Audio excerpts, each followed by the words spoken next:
looking back, and I always quote Steve Jobs on this, is that you can't connect the dots looking forward.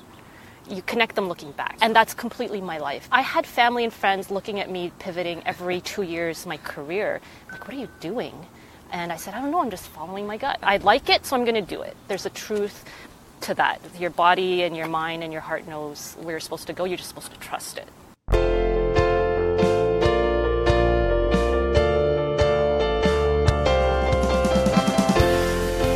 This is the Personal Finance Show.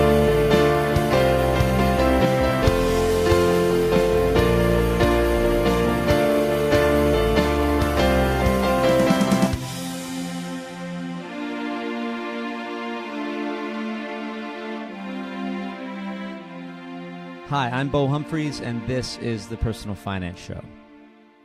Darlene Patgunarajah never fit in with the status quo. Darlene is a pioneer.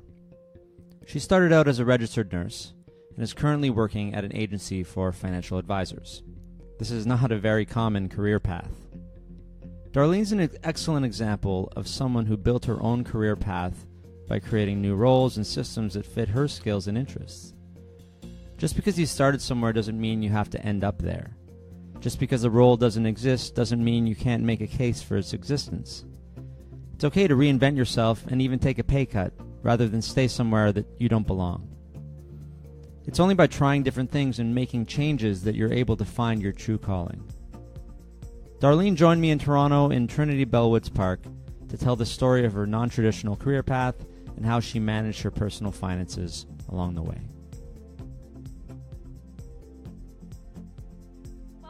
Job I got when I was about 14. Okay.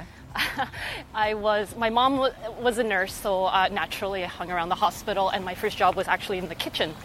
It was all of $3.10, I think I started at. Okay. This was when I was 14. $3.10 an hour. An hour. Yeah, okay, good. So I remember kind of that experience of this whole idea of earning your money, and it was a crappy job. Like, I was, washing dishes, clearing off trays that came back from patients' rooms. So it wasn't extremely glamorous. And I remember a raise being up to $3.25, and that was a massive nice. It was a massive thing. So that I remember. I don't really remember allowances per se. I remember just being able to ask if I needed anything, but I wasn't very demanding in that way. I didn't really need anything or want anything. Yeah, so they took care of your basics exactly. if you needed it, but you were making this $3.25 eventually an hour to buy what? Oh gosh, probably. Or to save? Yeah, I think I did do, at that age, around 13, 14 is when you start getting interested in clothing and, and fashion and all music.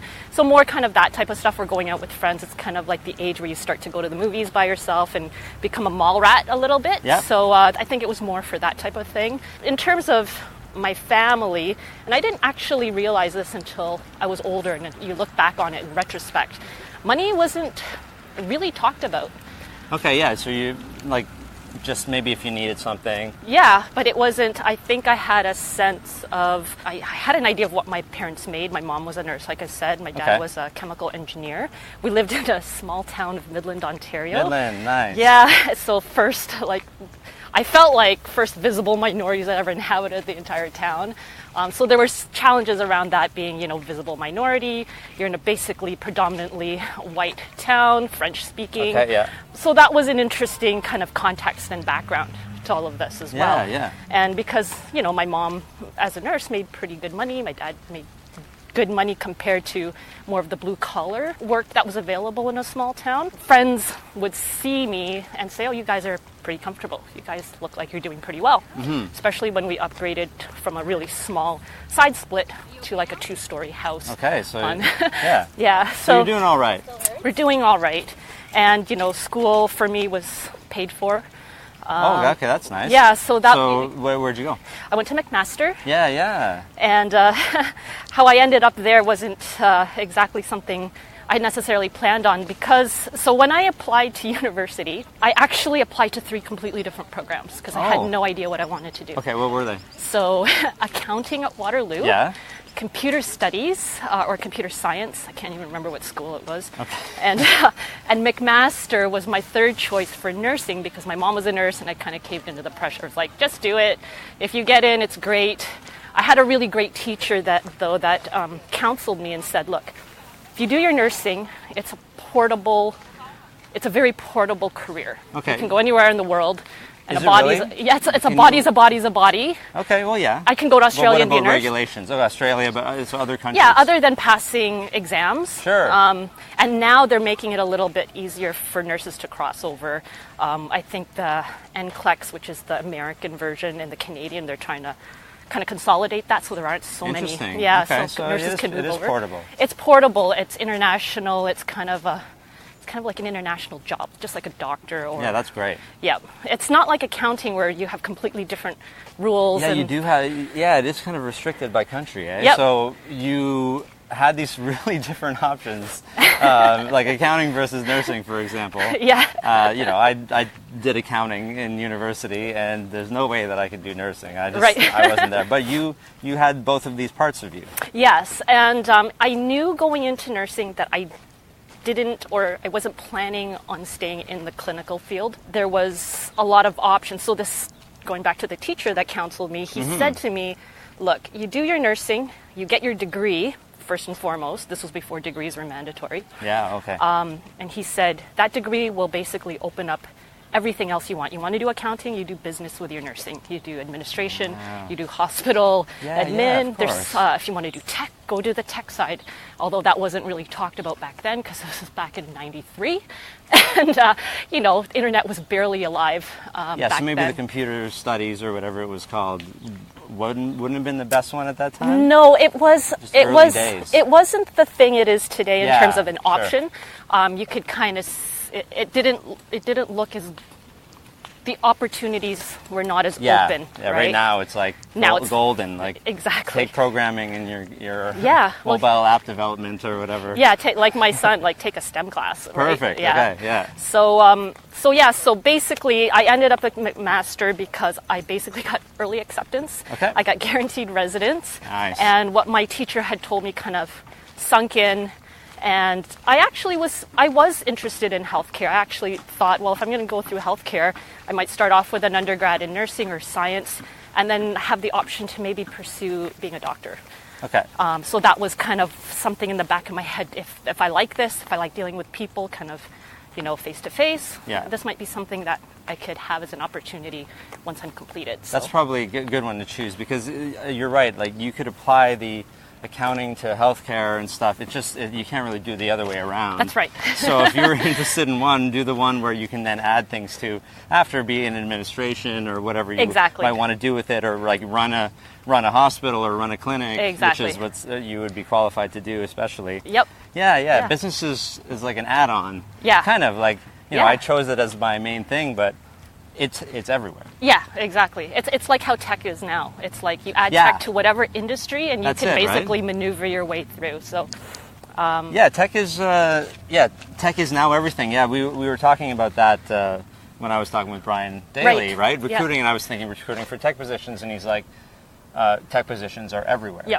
This everything, right? Yeah.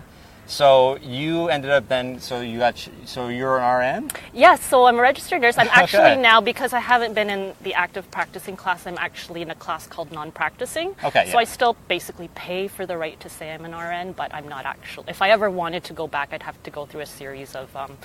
I don't know what I'd have to do. I'd probably have to prove so many hours and extra learning and make sure that I'm back on my game. But it'd be easier than starting over. Starting over, exactly. But I know the feeling if if you have a designation or you don't, if you're working towards a designation, you take a break, everything changes a little bit, yes, right? Exactly. Yeah. And I mean, it's that whole guilt that I could have easily said, you know what, I'm not nursing anymore. I'm not really interested in going back there. Let me just cut it off. But there's that feeling of I earned it. I worked 4 years for it. Yeah. I want to hold on to it. And it's that sentimentality or that feeling of I don't want to let go of it. So I still hold it. And it's served me well, I think. Yeah, so you started working as a nurse. Yes.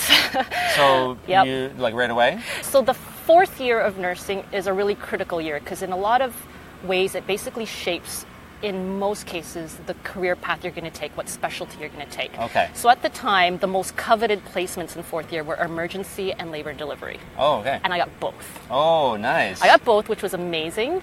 But something inside of me said, I don't know if this is the route I want to take. Yeah, like either one. Either one. Yeah. And people thought I was completely nuts because I gave up both placements. Oh, wow. Like, that's a really hard thing. Because sometimes I look back and said, if I had just done that, where would I be today? I could be somewhere else. But sure. But I basically... Like, so before you even started? But when I got the assignments, I went to the head of whatever, I think it was the dean, or I asked for specific permission for another placement and one that I wanted to pursue, which was in health promotion. Okay. And in nursing, it wasn't a thing. It's not health promotion is not a specialty. It's more of a philosophy. It's more of a like as you're doing other things. Exactly. Yeah. Like is this preventative health? Preventative health. Stuff? Yep. So I found myself a placement with the Heart and Stroke Foundation at the Hamilton chapter. Okay. And I basically created my own role and had to basically justify why a nursing skill was needed here. Interesting. So like you're pioneering this as a role. Exactly. And I tend to find it, and as we kind of go through my story,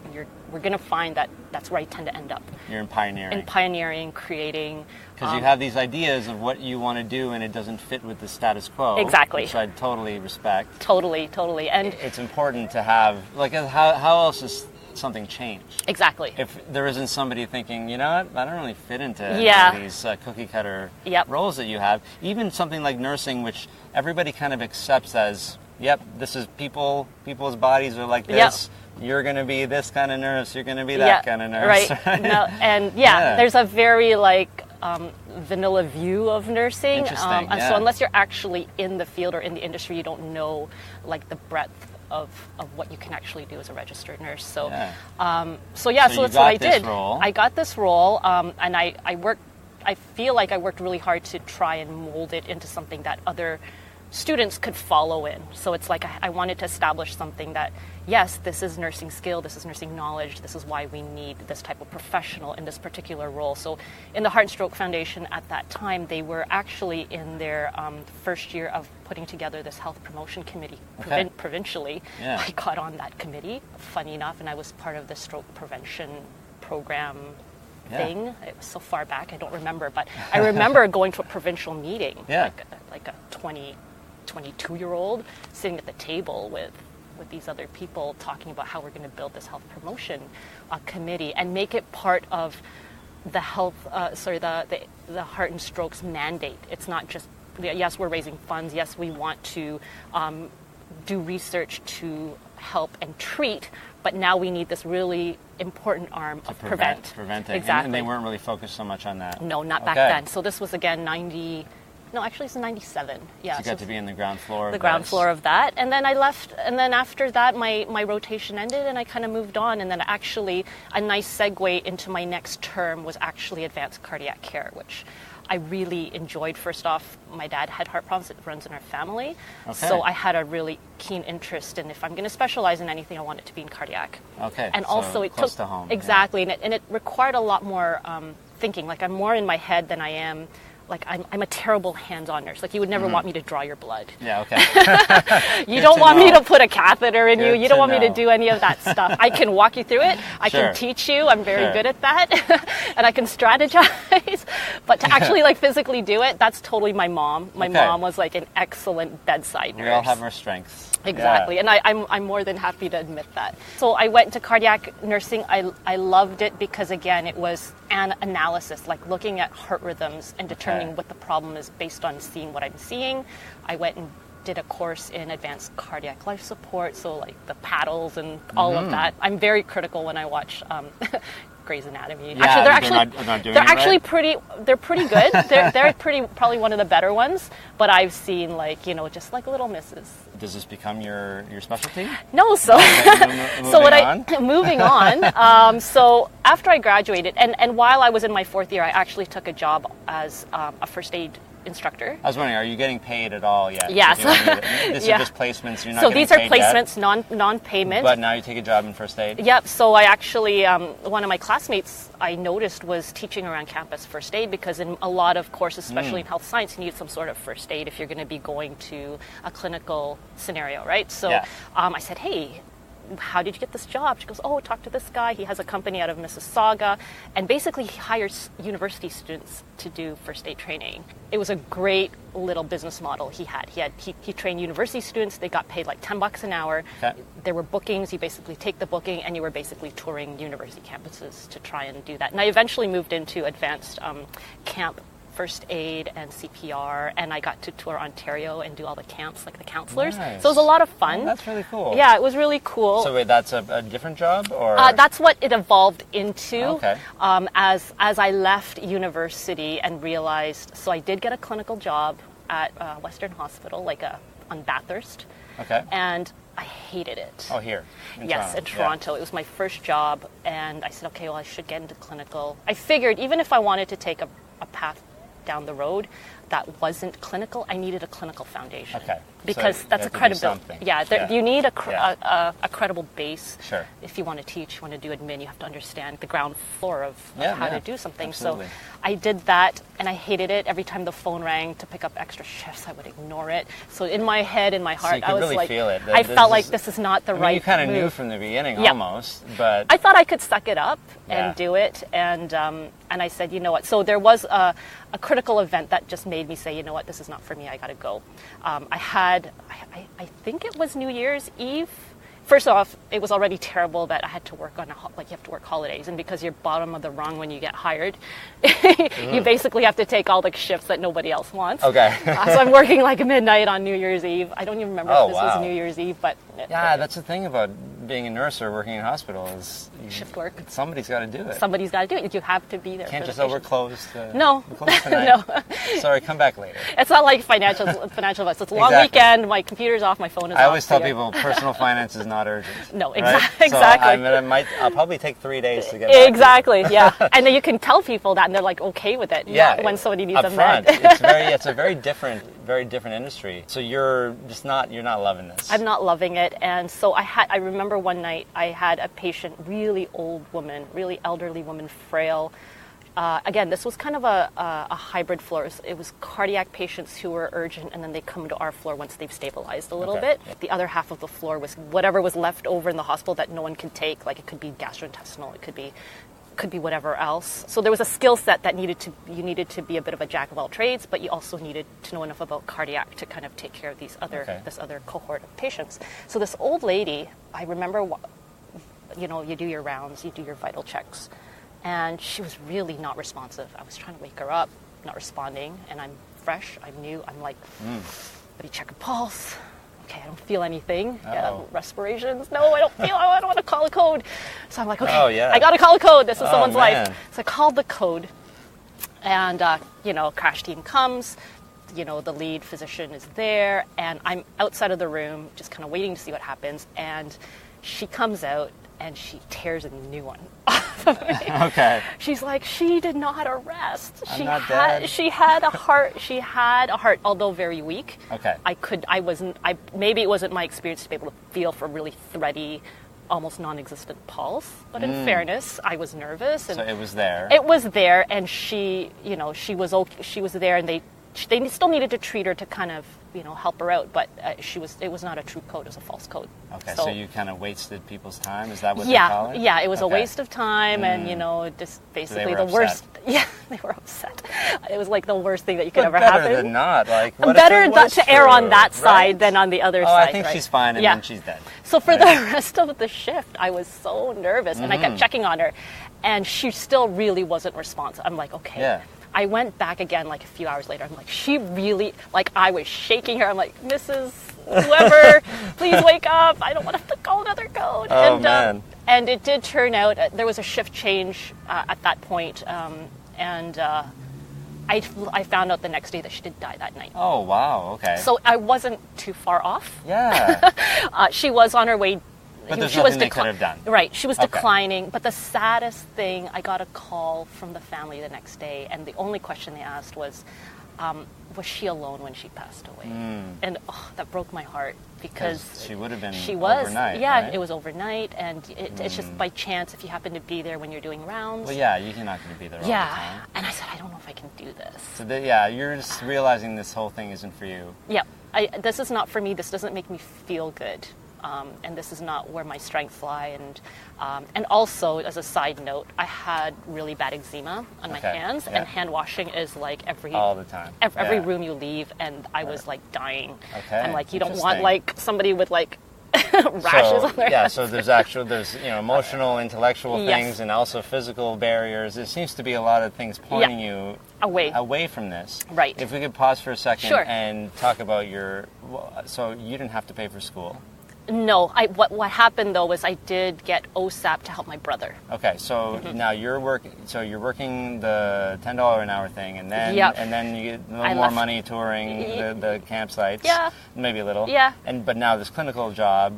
Was that well paying? Yeah, it was decent. You get a pension for starting off. It was. So you were able to pay off your OSAP? My school was fully paid for, but I was starting to pay off the money that I borrowed from my brother because, in fairness, my parents were able to pay for me, so they said, help your brother out. So I said, okay, no problem. I'll get OSAP. So, $8,000, and I was trying to pay towards that, no problem. But now I had basically put in my resignation at this point. Okay, so are you still having a little bit of debt then? Or are you debt-free now?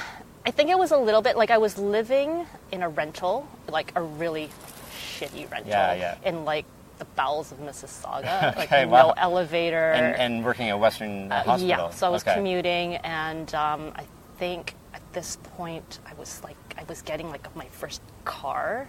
I really wanted this car because it was stick. Like I wanted to learn how to drive stick really badly. Yeah, I never did.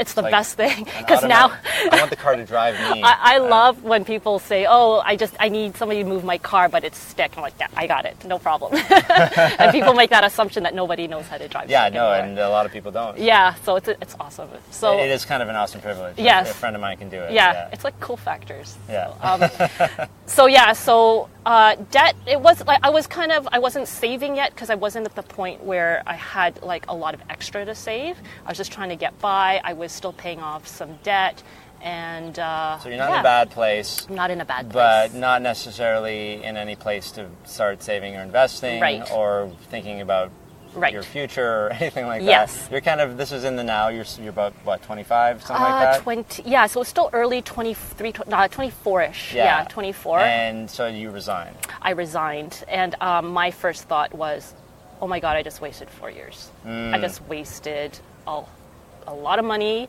and a lot of time for something that I don't even want to be in. And then I kind of had to regroup myself, said, okay, maybe I need to get away. So I got a job offer in Arizona. Oh, wow, okay. In cardiac. And so the portability. Yes, and I got a job.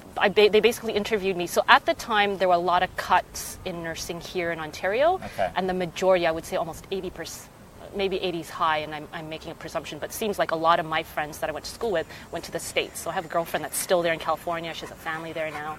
I have another one that went to Boston.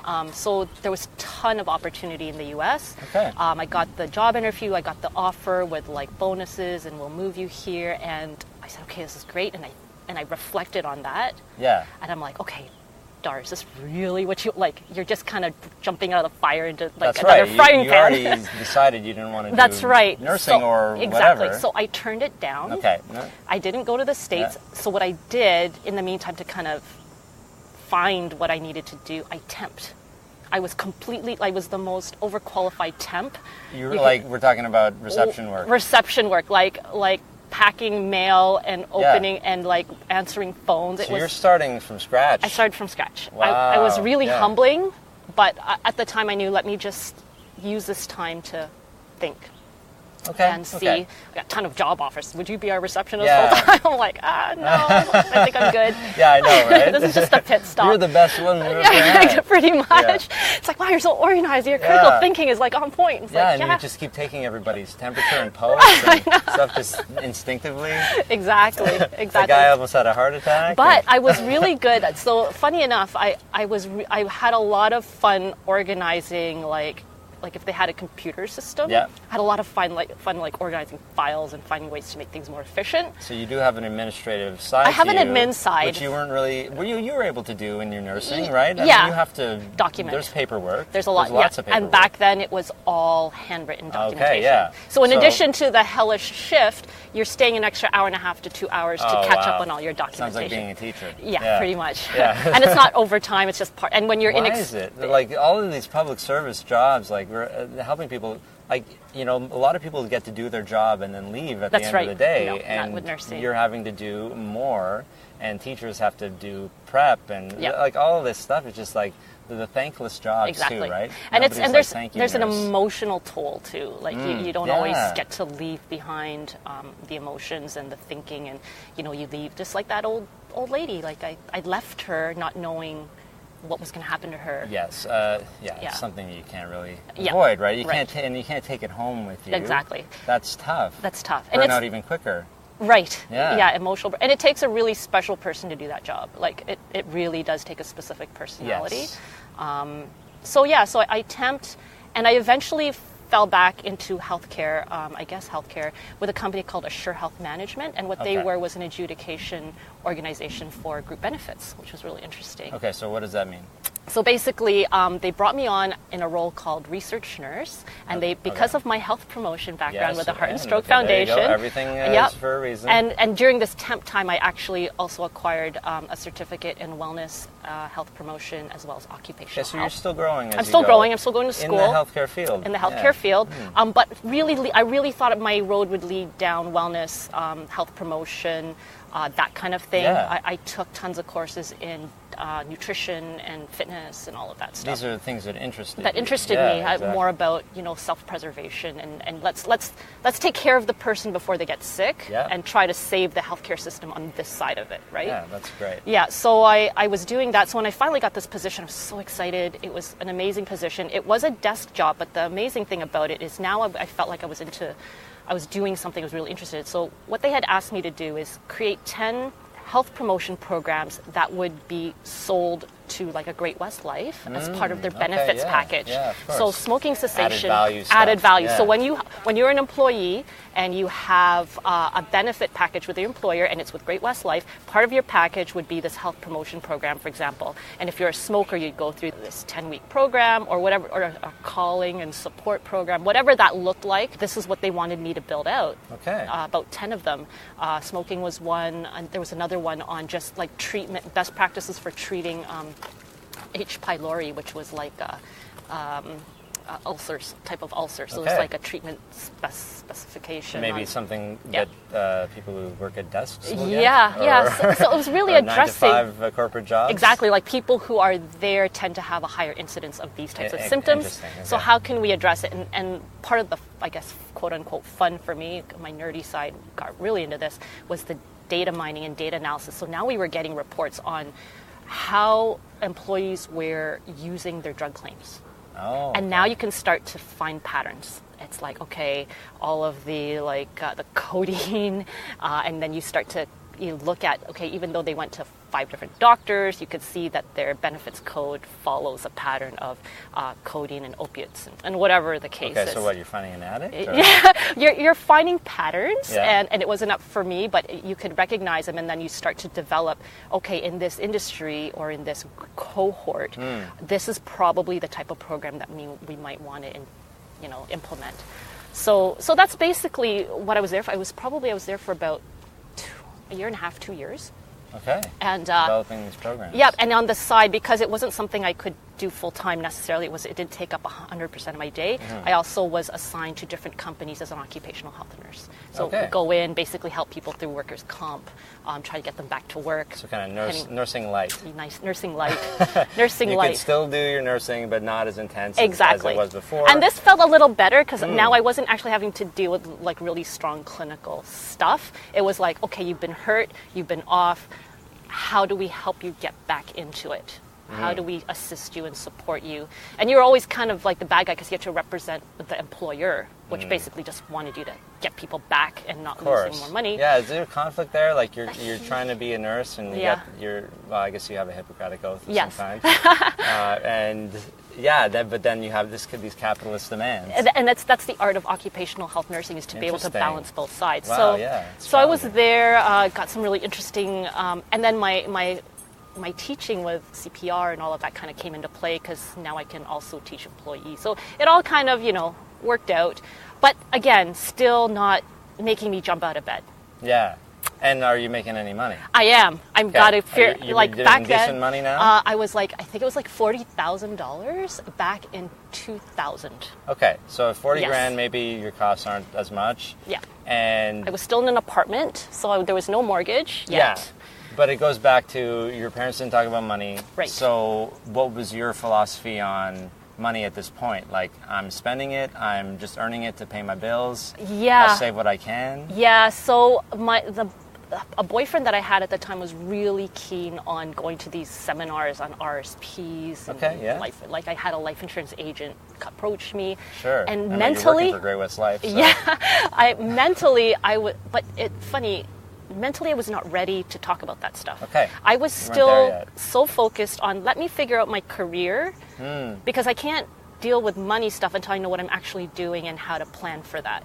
So if I have a trajectory of like the next 10 years, this is the career I'm going to be in, and these are the steps I need to get there, these are the money moves I'm going to make. Yeah. In parallel, I can't think about the money moves until I've got that career in place. And just moving ahead and thinking back, was that the right thing for you? No. No, okay. Anyone who is in finances or had got any sort of financial education about compound interest and time, you will wish that at 14 when I was making $3.25, you put that away. That I had at least put a buck away. Yeah, some of it, right? Yeah. We always think that it's never enough to make a difference. Exactly. But early on, it is. Yes. It's just the weirdest thing to be able to explain to someone, and you can't prove it legitimately with them. You can prove it with other generic examples. Exactly. So who's going to tell us this stuff? And I'm trying to impose that on my kids. Like, I'm trying to get that kind of thinking. Like, let's learn about compound interest. You're only 4 and 7, but it's really important.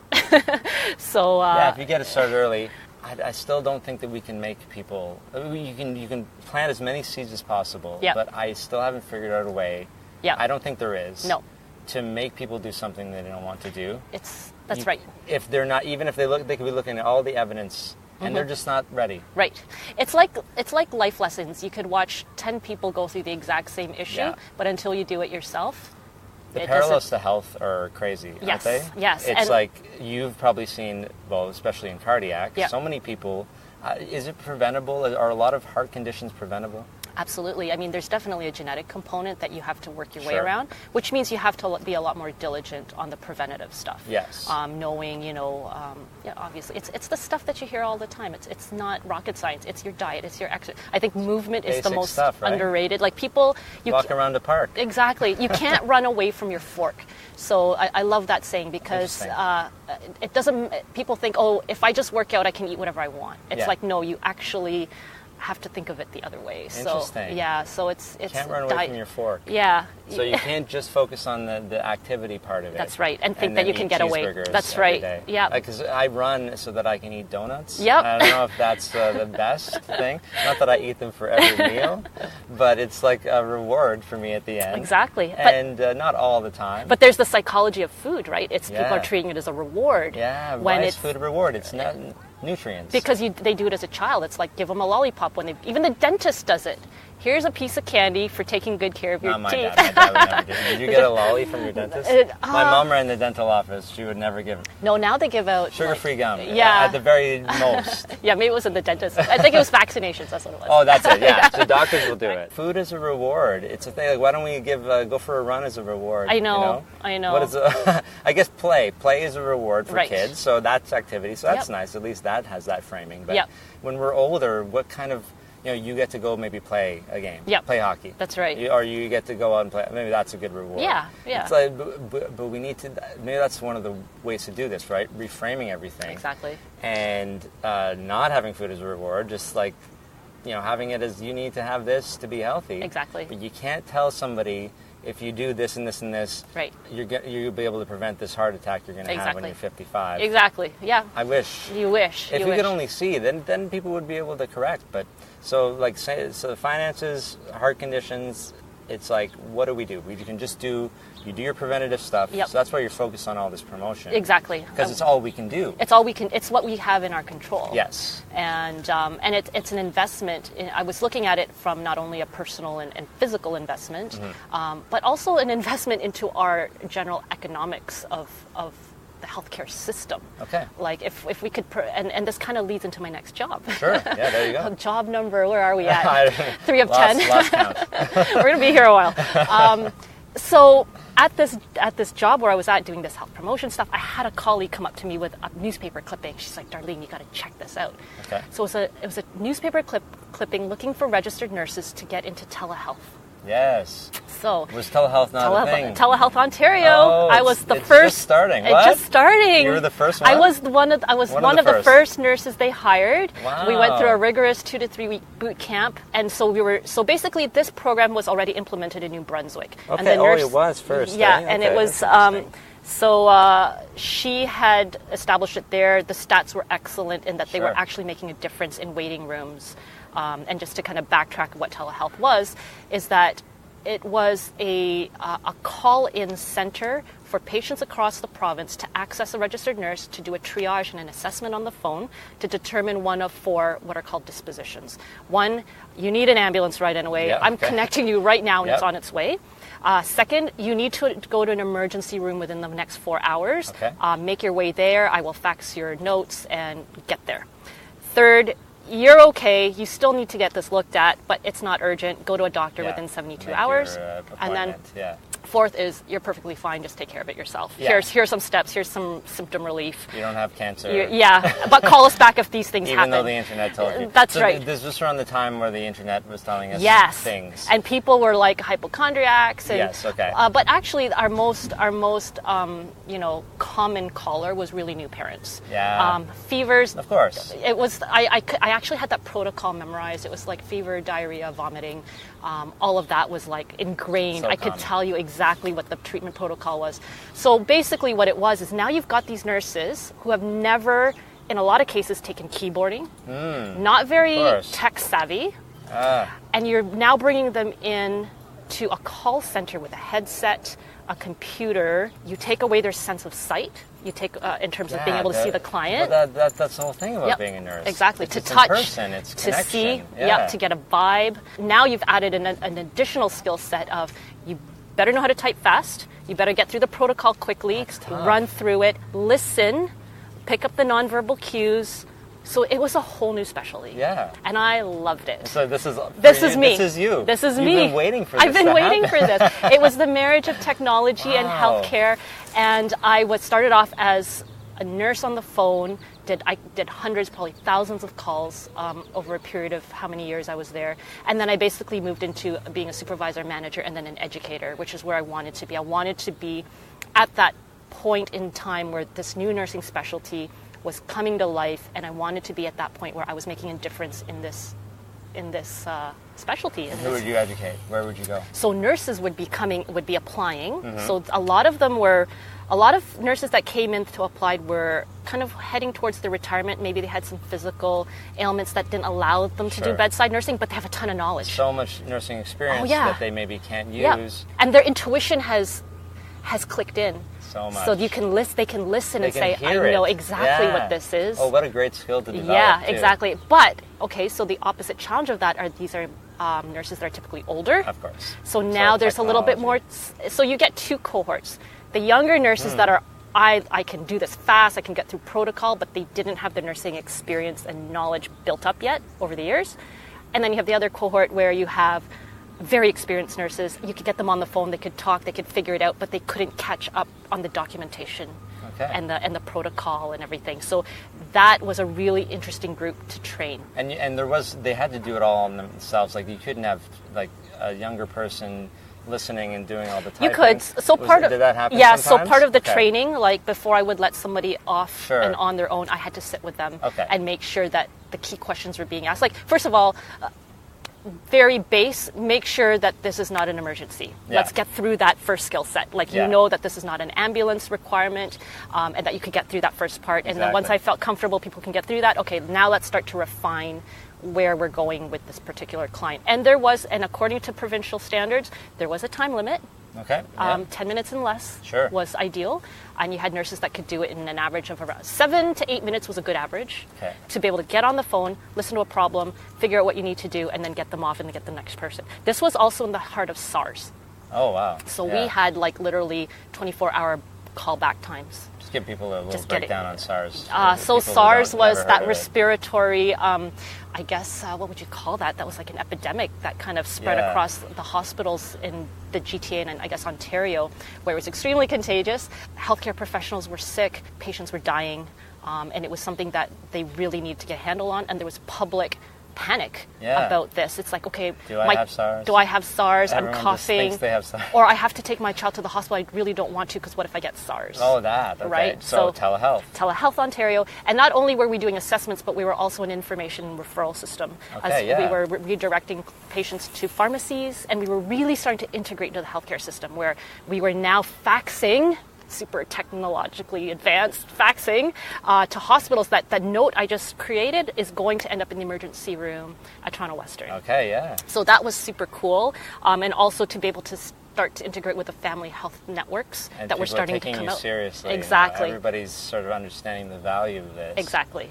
So at this point, it seems very unlikely that you're going to end up in the personal finance space. Exactly. So how now what? Are we getting close? Okay, to the so transition, let me speed through like maybe the next 3 or 4 years. So there's a lot more. I know there's a long story. I know, like I'm looking at the time. I'm sure we're good. I know you. But this is kind of, I think, really the dawn. So I had said that I tend to be in areas where there's pioneering. Yeah. This is what excites me. First, I want to have that's telehealth exciting. Was fun. And now you're the educator. I'm the educator. So you're at this point of educating, and where do you go from there? So I realized very quickly.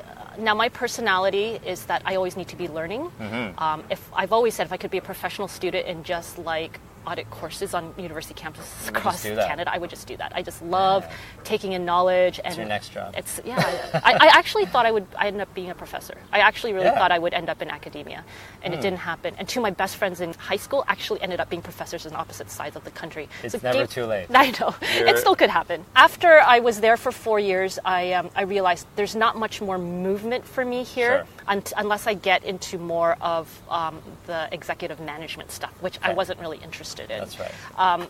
So I took a part-time job with a company called HeadCan, and what they did patient education materials for pharmaceutical companies.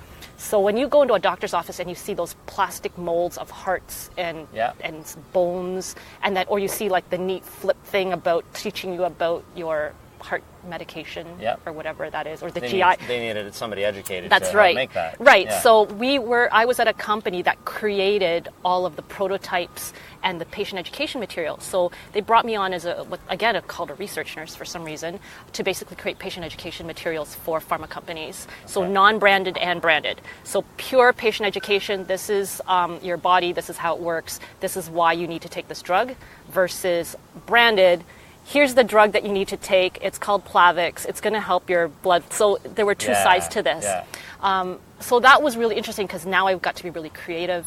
I got to think of models. How do I create this heart model to show exactly the function so that I can show how the drug interacts with it? And did you know that this was something you would like? No. You never had the experience doing this? No. I've never had any experience going into anything. That's it, right? But I know I have a creative side. You're open to these opportunities. Yes. It's definitely a theme in a lot of really interesting careers. Yes. Is you're just open. Yep. You don't feel like you're stuck. Looking back, and I always quote Steve Jobs on this, is that you can't connect the dots looking forward.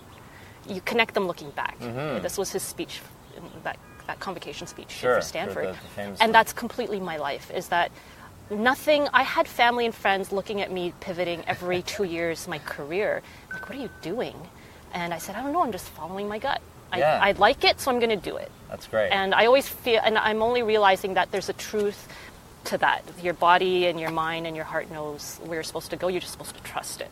Because it connects somehow. I think it all connects. Yeah, it does. And I mean, you're building up all these skills. Yep. And they all work in one way or another, yep. right? They're all working together. I'm starting to stitch together a bunch of really different skill sets. And then in that particular job, they asked me to become an account manager. So moving away more from the patient ed and the creative side to now managing clients. Clients being pharma companies. Yeah. So putting together the scope, what is it they're looking for? Here's the clinical study that just came out to prove that our drug works. Help us build the marketing behind it and the story and the patient education behind it. They're contracting that work out to you. To us, yeah. Yeah, so because you're specializing in making all exactly. So not only was it just creating tactical pieces, it was what's the brand story behind it. Okay. And because I had a healthcare background, I could speak that language. I could read clinical studies. And did that work for you? Like you're talking about brands? Yeah. So now I've opened up this whole skill set in marketing and branding. Yeah. And so I stayed here for like a year, and then I got one of my colleagues in this company moved on to another company called CPC Healthcare, which was a healthcare communications company, pretty much like almost like a competitor.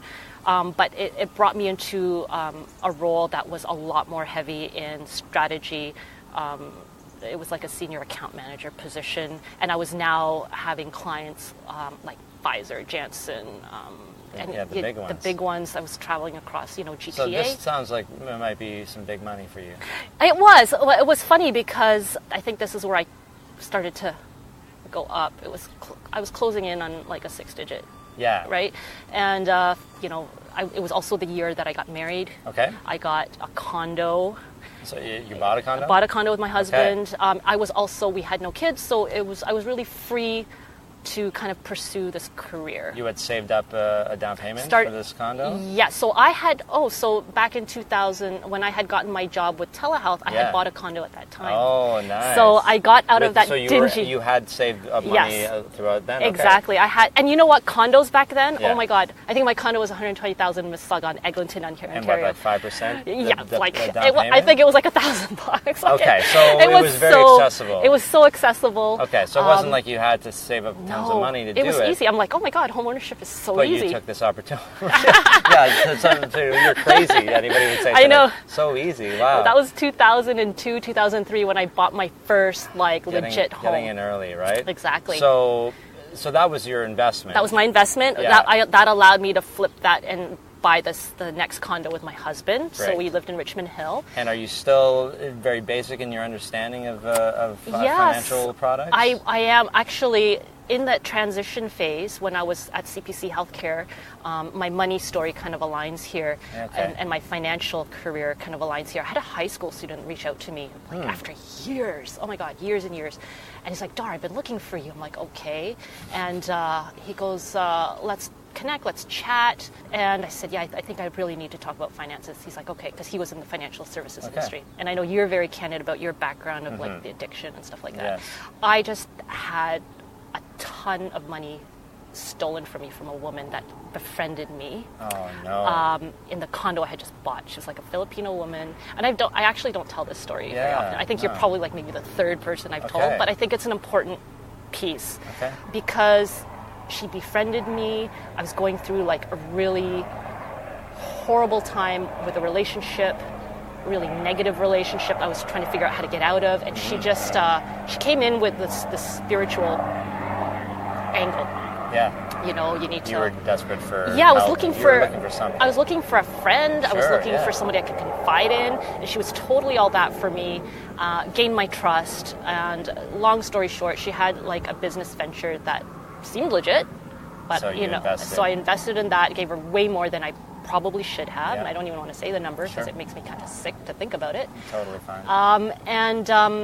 And then I found myself in this financial hole. Oh, wow. That I'm like, okay, I have a condo. I should be here at this point in my career where I should have, accumulated a certain amount of money. Yeah. And now I had to basically go to my parents and ask for help. Wow. And that took. You went into debt, like you took some money out to give to her. Oh yeah, I took money out. Wow. I gave her money, and then I had to like pay cards and credit and all of this stuff that I had to just service. I just service this debt. Oh, that's unfortunate. And sorry about that. Yeah, and there was no return, and she disappeared to California. And I got a call one day.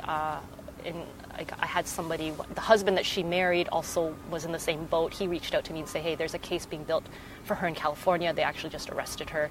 But after I talked to the people down there, they said, yes, we've got her.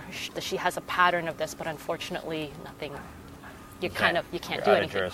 You're out of jurisdiction. And even if she gets anything, there's a ton of people Everybody ahead of else you. Is ahead exactly. Of you. Oh. So I just, what, I couldn't dwell on it. I said, okay. Like a serial con artist. Oh yeah, that's a perfect word. She was a con artist. She plays on people. She connects with them. She was Filipino, so it was like, there was like that cultural connection, right? The connection. My parents were not living in Mississauga at the time. They were still in Midland. So yeah, it was a really, really difficult time. Okay, so yeah, how did you get out of this? My dad just kind of took the reins and said, okay, we're going to the bank.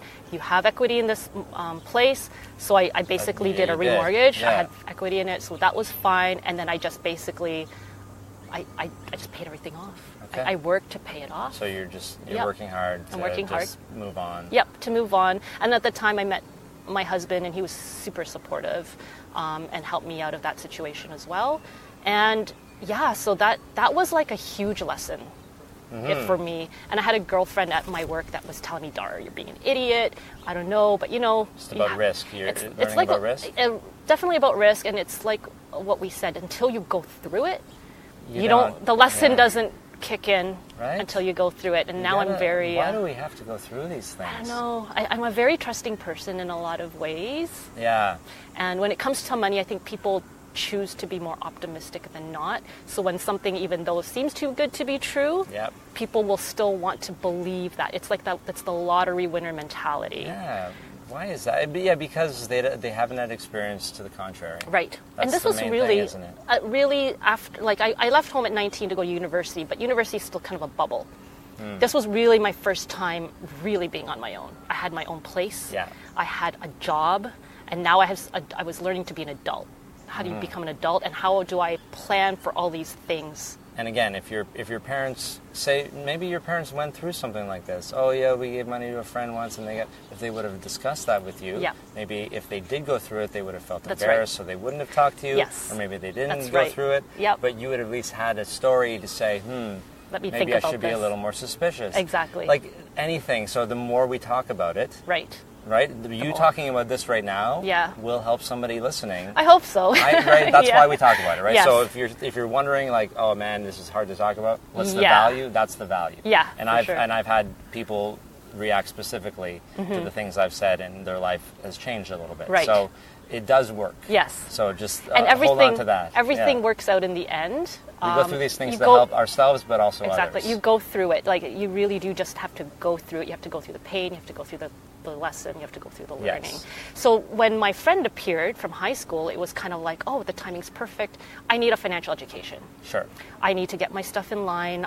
We were engaged. We were just getting married, my husband and I, and we knew we had to set things up. We had to get life insurance. Yep. We had to start saving. If we're going to look down the road for a house, what are the things we need to do to set that all up? Yep. So he did our life insurance, and he kind of went through and he's like, hey, Dar, what do you think of this? This looks cool, right? It's like, you can look at it. I just filled out like 5 pieces of paper. I'm getting paid like next week on it. He was very candid, right? And I'm like, oh yeah, this is good. He goes, hey, you know what? You could do this. You could do this. I'm like, okay. So next thing you knew, I passed my LLQP and my mutual fund license. See, I can see why you like the Brian Daly podcast. Yes. Because he walked up to the Planned Canada people and like, you could do this. You could do that. You were the same. We're the same. That's why I felt really compelled to reach out to him. Yeah, definitely. You should definitely connect with Brian. Okay, no problem. And that's awesome. Yeah, so I did that. So you got all your licenses. Yes. And yeah. Then so I did. So I tried to I moonlighted that for it was really more in my learning about finances, and it wasn't even complicated finances. Did you it was get your basics. CFP? I did not. No, yeah. No. It was actually my next move, and then again I had to rethink. My personalities, I like to collect licenses and certificates and skills. Like I did, in that time period, I also did my master's in education. Wow. So I have an education when I was, when was that? What, at night? 2006. They had Mississauga campuses for Brock University. Okay. So they had a master's degree that I did while I was at the pharma thing. Yeah. When I was doing the pharma thing, because I realized I love teaching. I love education. I love learning. So you're always going to be learning. Yes. That's an interesting thing, right? So. And it actually helped grow my brain cells because it was a lot of philosophy and a lot of abstract thinking that kind of helped me to just grow that brain in a different way, not so tactical. I like that way of looking at education that's not immediately practical. Right. It expands, or even doing nothing or being creative. Exactly. Those are the things too, right? Like they think, I'm wasting my time not doing something that's generating income. Exactly. But it's not true. No, it's always been about me for learning, and I may not have had an end goal for it other than I love this and I just want to learn more. I know I'll use it or somehow it'll apply indirectly. Yeah, it will. Yeah, it'll help you take that next move. Exactly. So you're just moonlighting as what like selling insurance and mutual funds? Yeah, mutual funds. Yeah, so I was moonlighting. I was doing it on the side, and I just took a few years doing that. Like I wasn't super involved. I did it for mostly friends and family. I forget what you're doing for work now. I was like in the day. Are you doing something else in the day? I was doing the healthcare communications. Yes, marketing account manager. Yes, marketing account manager, Pfizer, right, things like all that stuff. But now, like at night or with friends and family, I'm doing the financial stuff. And my friend is whispering in my ear, "Do this full time. You can make the jump. Come on, let's do it." And to go back to our comparison with health and finances. It's the same system. It's the same approach. You're still helping people. You're assessing. Yeah. You're planning. You're implementing, then you're evaluating. That's why it was so easy for you to transition, or not transition, but to do them at the same time. Yes, the approach is the same. It's the same thing. It's the same thing. The health of your finances is my parallels when I talk to people with finances, I always bring it back to health because that's the language I know. Yeah. And I'll use it, say, hey, we're applying for life insurance here. You had a heart attack 3 years ago. This is super important to get some coverage. Yeah. What we're doing here is exactly what we would do if you were in the hospital bed. We're checking you out. I can't give you a product. I can't give you a drug until I know what's going on. So don't ask me just for a life insurance policy or an investment. Just put in your body. Take it. You'll be fine. You would never do that with a drug. You would never do that. I could never sit down with a therapy or with advice of any kind. It's irresponsible. It is irresponsible. So for me, a huge part of this financial thing was let me assess where you're at so that I can provide you with the best solution. Yes. Not be an order taker where someone says, I need life insurance. Can you just give me $1 million, 20-year term? Just get that done right now. And I'm like, but I don't know what else is going on. About you. I don't know anything about you. I don't know if that's a responsible move. This isn't McDonald's. That's right. That's right. So the parallels were very clear. And so that job at CPC, I was let go. Okay. And that again was another trimming, the fat I was too expensive, sure. I guess. And you got a lot of skills. And I think deep down maybe I manifested that because it wasn't making me jump out in the morning. That's it, right? Doesn't that happen? It's you start doing, maybe you're not as invested in the work anymore, right. Or you're not. It just comes out in other ways. That's right. If you don't realize it, it will come out. Exactly. Yeah. And I think part of the problem was because my roots in healthcare is always about patient first. And when you start to introduce, here's a clinical study, help us create the branding around it so we could sell more of this drug. Yeah. I'm like, this doesn't fit. This doesn't sit right. I was wondering, what about your values? Yes. Is that where it was? It was difficult. It was difficult because I wanted to come in from a patient education standpoint and patient advocate standpoint. So you're helping. Yep. So when I'm reading a clinical study and they're saying, but you see this number, the statistic, we can highlight it and blow it up on the patient education piece and make sure that it's highlighted so it looks statistically significant. But, I know. It's a little shady, right? It felt wrong. And my last account, one of the last accounts I left was for an ADHD drug. Okay. And, which I have, by the way. Yeah, and something about it just, I feel like there's other options before just like medicating right away. I definitely think there's a place for it in certain times, but I think you should explore a lot of other options, because there's other ways to deal with it, for sure. There's a lot of I went through lots of behavioral therapy before we figured out that this is what I needed, right? And my son, we've been exploring whether or not he has that. So it's probably a tougher one for kids too. Yes. Like I was 28 when I figured it out. When you figured it out, which was, oh my God, what a life before that. Oh wow, pain, life of pain. Oh, I know. But now you're in a better place. Yeah, but I wish, in a way I wish, but in a way maybe, I don't know, maybe it wouldn't have helped. Maybe it was just for when I was older. I don't know. Right. But you're right. There's a lot of things to be done. Shouldn't just jump on medication right away, but that's of course what the pharmaceutical companies want. Yeah. So you're in a bit of a conflict. Right. And I was okay being let go, because I'm like, all right, we're fine with the condo. My husband can support us. It wasn't like a massive mortgage. So I had time to think again, and an opportunity came up, and we're getting close to how I've gotten here, is that a role basically became available at the Ontario Association of Community Care Access Centres, or it's called OACCAC.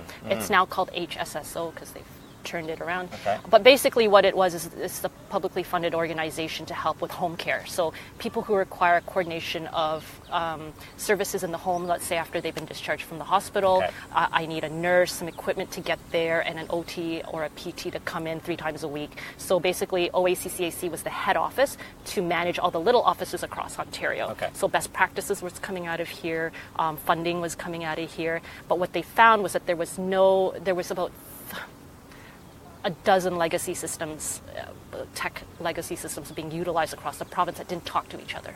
Nobody's communicating. So someone from Niagara is coming to Toronto. I have no visibility into what happened to them there, and now they need services in Toronto.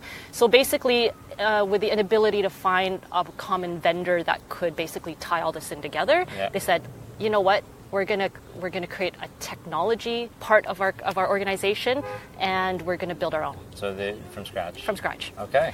So they brought in a CTO who looked at the first scope of it. This was before I came on, but basically he looked at it, and what was a 3-year plan for deployment of this system, he cut it in half. He was very much of the lean startup mentality. He goes, no, we can do this with 18 months. I need to just hire the right people, and we're going to build this. And it was staged. So basically I came in at the point when version 1 was ready to be released, and I was part of the deployment team because I had experience teaching healthcare professionals on technology. Do the list. I had an education background with my master's degree. That helped. So all of these things were coming into play. And then you're a nurse. I'm a nurse. I can talk their language. I understand change management. People might respect it a little more too. There's always that, right? About 50% of this job was like change management, like telling nurses again, you got to stop doing what you were doing, and we got to implement this new system. And who better to tell them than someone who's been through what they've been through? That's right. And who understands the value, first of all, of having the communication, and then you can communicate that through to them. That's right. So you deployed this whole thing? Yeah, so I and a team of educators basically traveled across the province for about a year. So I've seen every small town in Ontario. It was a great experience. I was still, my husband and I were still kind of newlyweds, and we didn't have children, so I was able to go and travel, had tons of fun, discovering restaurants in little towns, mom and pop. How far north did you go? Oh, Thunder Bay. Okay, so I flew. Timmins? Timmins. I miss Timmins. Okay. I miss Timmins. Someone else did that? Someone else did Timmins. Oh, really? Yeah, when I came on, they had did Sudbury. Yeah, I was born there. Yeah, that's funny. I know all these places. I actually have a vivid memory of every place. Flying to Thunder Bay is a good idea. Yeah, getting out is terrible. The 17-hour drive. Oh my gosh, it was but it was beautiful to see Ontario. And I was on the education team. We were deploying this, tons of fun. I was with like 3 or 4 other nurses. Happened to be nurses. You didn't need to be a nurse. There was a migration team, there was a deployment team, there was an education team, and then an entire tech team behind us that was at the head office, basically doing bug fixes, new feature releases, all of that stuff. And because we were front-facing with the users, we were able to really collect the workflow and how does that feed back into how we built this thing. And I'm guessing you're not doing any financial stuff at this time. Yeah. Well, you have clients. I have clients, so I'm still servicing you're clients. Maybe not heavy. Crazy getting new clients. Exactly. Because you're traveling around. Exactly. But of course, that's always there. That's what I say about if you're an advisor of any kind. it's a kind of a relationship that you got to pick up the phone. And then I had options to prospect or not prospect. I could just maintain the relationships I had, or if I wanted to kind of build up again, need some funds for whatever, let me pick up my prospecting again. again. For a company, specific company? Yes, so at the time, yeah, it was an MLM company that started off my financial education and then eventually moved into a brokerage. Yeah, okay. So this you got to do all this stuff. This 18-month contract turned into 8 years. 8 years? So I got to know that system really well. Really well. Okay. I was actually, my area of specialty was integrations. So we got to the point where we were now starting to talk with the healthcare system. So emergency room, back and forth, providers, vendors, equipment and supplies. We were doing this back-end module with financials and HR and privacy. So this was a really big beast. Yeah. A big beast of a system that works beautifully. And then the Ministry of Health actually looked at it and said, you guys have built something that maybe we were trying to get eHealth to do. It didn't quite work out. Okay. This could be a gold standard on how we build great. a database for the common health record. Potentially, right? Which is not in existence anymore. Not yet, I mean. There's been lots of initiatives. I'm not as close in touch. I always ask my wife, why don't we have digital health records? And she says, long story. Yeah. It's getting the hardest part is getting people on the same page. And a lot of legacy. It's going to be a huge undertaking. I still believe, I think blockchain could solve it, but that's another interesting.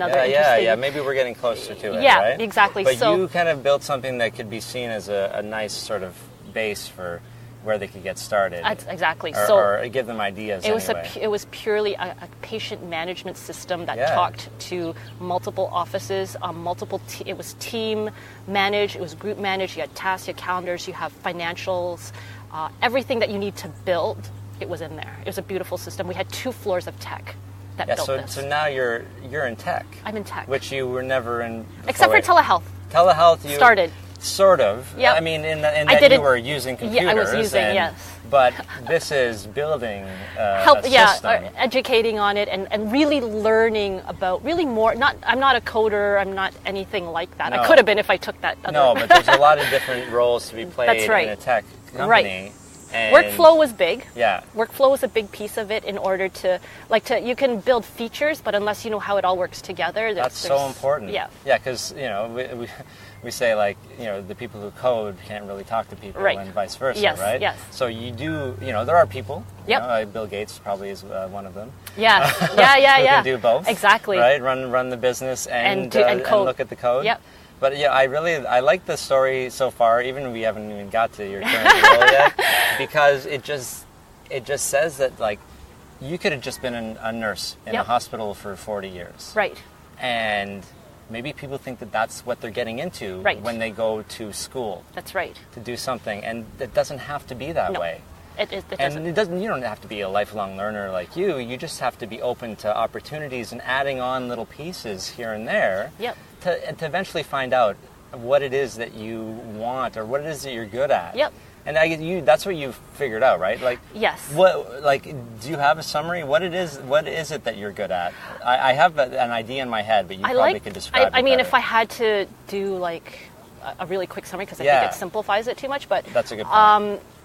I like to create things. Yeah. I like when I was a builder. Yeah, when I was in the pharma thing, I like to build these models. I like to take an idea and then see it come out the other side, as a model in a waiting room. When I was educating, I like to create a training program that I could basically implement, send across the province on a webinar, and then see how that ends up in people's usage and actually ultimately impacting patients. You're leaving a legacy. I guess. Never thought of it that way. You're leaving stuff behind. Yes, to improve. Yes. You're improving society, I guess, as it goes. Yep. I'll make it real big. Let's make it big. Okay, I like that idea. You're changing the Yeah, world. for sure. Yeah, so you're a builder. I like that description. Yep. I'm a builder, and I think there's always been a creative part of me that's always needed to get out, and I find ways to bring it out. I'm also very, I love, I always kind of make fun of myself as I'm really nerdy, and I like apps and platforms and how to integrate things to make things work really efficiently, sure. like finding automation, systems, processes, all of that stuff. So basically, you get more creativity if you automate the things that just can do whatever by themselves. Then you can focus on the creative stuff. Exactly. It's kind of like financials, like what we're doing at Fineo is we're trying to offload the burden of the administrative burden, paperwork, calling, all of these things so that I can spend more time with my clients to get to know them. Yeah, so what's the 30 seconds of the Fineo? I mean, you kind of just said it. Fineo itself? Fineo itself, and then your role there, Yeah, so I mean, Fineo initially started about as a tech company, basically a verticalized CRM system that will help insurance advisors specifically with their day-to-day administrative role. So basically managing your clients and the database. I want to keep saying patients. I keep flipping those back and forth. It's all so similar, right? Exactly. And the ultimate goal really is to help advisors kind of create and maintain those relationships. Now, in addition to that, and what we've kind of become is this digital managing general agency or this digital brokerage where we're now building out a marketplace on the back end. So now not only can I manage my clients and do my day-to-day stuff in it, I can actually process business through it. So everything is seamless. Market my services? You can do like you mean as if you're an advisor. Yeah, so part of it could be marketing. We also build websites and help out with social media for advisors. So we're kind of that one place to really help the advisor elevate their game in a tech world. Yes. And also providing a better experience for the client so that they're no longer, their information isn't going into this hole for 6 weeks waiting to see if a policy is going to pop out at the other end. So someone's selling insurance as an advisor, insurance and other financial products, say funds, right? Yep. And they have clients, and maybe they're keeping them all in an Excel spreadsheet. Yeah, that's common. And then it's time for the client to renew their insurance or just to review their stuff. Yep. Review their funds. Are we still invested in the right place? Yep. And maybe they don't call them at the right time, or they don't follow up because they're busy getting new clients. Right. And so the first part of your system was, hey, let's make it automated for them. Give them a CRM, which is customer relationship management. Customer or client relationship manager. They're interchangeable, I think. And what that means is it just makes it easier for you to make sure your clients or customers are getting good service. Exactly. Like you're asking them questions that it slipped my mind because I have 100 clients and I'm only one person. That's right. So they started with that, and then people were like, well, I like this and I like the way that it flows and I like what you guys are doing. Can you help me with a whole bunch of other things with my business? Because really, like, we get dropped into these entrepreneur roles or these businesses. Absolutely. And there are so many parts to them. Exactly. And we don't know what to do. Exactly. And what we're trying to do is consolidate and also almost in a way reimagine the whole advisor role.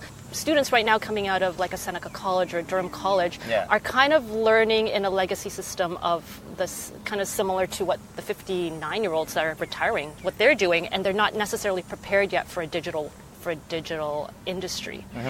Because, to be quite frank, a lot of the carriers, they're like trying to turn around the Queen Mary when it comes to tech. A startup has the nimbleness to be able to kind of pivot and experiment and try all these different things.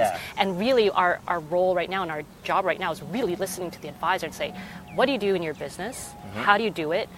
What are the gaps?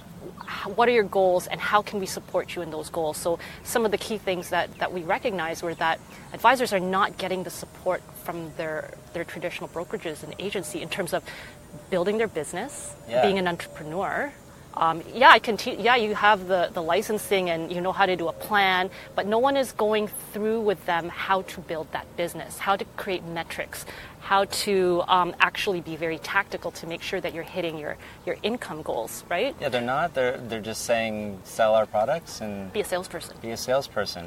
Push and product. It's so much more than that. No, and it is more than that. And that's, for some people it's not, and that's unfortunate. And maybe really good salespeople will do a good job, but it doesn't really help the client very much. Exactly. And I think part of what we want to do, sure that the tech is there to support them in their day-to-day business, but eventually what we're moving towards and part of the vision is to start really integrating some of the modern, the kind of like the AIs and the machine learnings into this database now that has that can potentially have millions of data points that we can now analyze and say, how do we make this even better for the advisor? How do we make it better for the client so it's a little bit more intelligent, so that we can now start to look at potential customizations.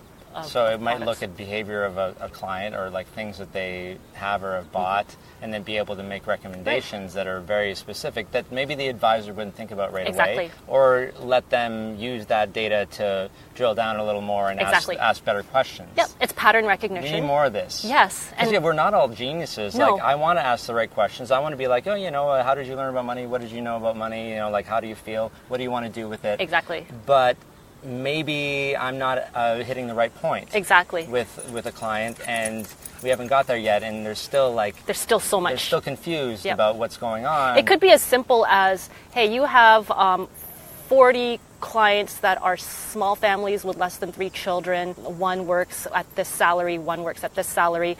Based on the patterns that we're seeing, this is probably a product that this is a recommendation of a product that you should probably be proposing to them. And then once you start to collect that, now you have like an intelligent assistant. And we've coined the term a bionic advisor, because we're not of the belief that robotics and AI is going to replace the person. Yeah. We're not, robo advice has obviously really blown up, and I think there's definitely a place for that in terms of diversifying what you're doing. But in terms of actually purchasing something that's going to impact my family and my life down the road, I'm still going to pick up the phone and just double check with somebody. Yeah. I've had people call me and say, hey, I'm on this robo advisor. I won't mention any right now, but I'm on this one right now, and I'm just about to click. But am I doing this right? Like, am I choosing the right thing? Yeah. They still want that advice. They still need somebody to tell them, even though everything's automated in there. That's right. So there's still, our core belief, and I kind of where Fineo came from, was the pure belief that advisors aren't going anywhere. We just need to arm them and basically outfit them with all the tools that we have at our disposal to make them better. Which is the same for nurses. Yeah. Right. What they talk about with healthcare is that, actually doctors might go away, but nurses will always be around. Yeah. Because the soft skills. Soft skills, yep. So soft skills you cannot replace. You can't replace and that. And the trust, right? The like, I want somebody to help, like the hands-on, even if it's over the phone. Exactly. Like, when you talk with a client, the computer's not going to reach out and give you a hug if you're going through a really difficult, like, debt situation. That's right. And it can't really understand that. Yeah, that's right. It's not going to have a reaction at all. Right. So this is where this all ended up. This is where it culminated. I mean, after, once I kind of, just to end the story, is that when I was at the OACCAC, I had actually became a self-taught e-learning developer. I started to try to digitize some of the training that we were doing still manually. I'm like, okay, guys, we gotta fix this. We gotta start automating, doing some kind of interactive e-learning so that we can push this. People can do it on their own time. And then an opportunity came up. My same friend said, Dar, I'm moving to a brokerage, brand new, starting from the ground, just like 3 years old. I want you to come on board. The business case for it for me financially was really good. I could build a legacy for my family, a business for my family with them, and really start to build up my clientele. And when I joined them, because I had all this experience, they asked me to be on the board. Okay. And basically, long story short, my passion having that position was, how do we make things more efficient? We're scaling really fast here. Yeah. We're growing super fast. We're bringing on advisors very quickly. How do we ensure quality of these advisors? How do we onboard them? How we train them? So I really advocated for a learning management system to try to get everybody on, which I started to build out for them. And at the same time, I was starting to attend fintech events, and I started to open up. My network opened up. I was meeting a completely different group of people. I was now kind of immersing myself in the startup world, and I came across Fineo. It's like, oh, we need a CRM. We don't have anything that we're using. We're everyone's trialing different things, but not a consolidated solution for this brokerage.